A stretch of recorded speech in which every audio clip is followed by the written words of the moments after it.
Here. Yes, do you have any thoughts on the change in our monetary policies over the last, say, pre-Bretton Woods to now, and what will happen in the future? I know that's a lot of topic. You mean like interest rates? That kind of thing, how we manage money. I know we'll never go back to gold standard. How are we going to deal with other countries? One thing I didn't mention is that part of the second phase of the post-war order was predicated on taking serious debts and making them almost unsustainable. So George Bush, almost in 7 years, not quite 8, he doubled the debt. And then Barack Obama ran as a fiscal conservative and said, you took the Bank of China credit card, you remember that? He said, and you doubled, and then he doubled the debt.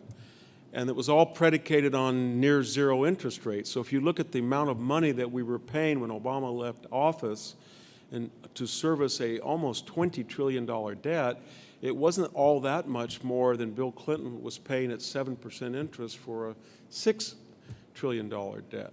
But we got to the point where we thought zero interest rates was a new norm. And one of the things we're seeing with Trump is the interest rate starts to go up a little bit.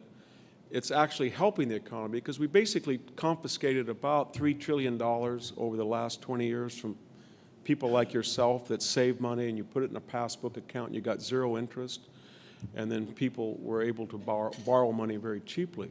So that's starting to end a little bit, and it's going to be very tricky because if we have this labor, 6 million jobs are going unfilled, we have the economy's heating up, it's probably going to grow at nearly 4% GDP.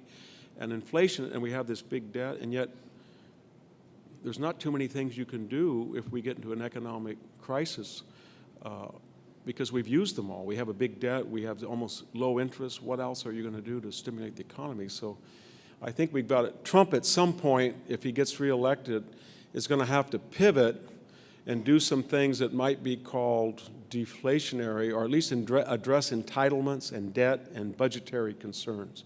Because the budget deficits are not sustainable, the Social Security system's not sustainable, and to rectify that is pretty dramatic, and it's going to cause a lot of hurt to people.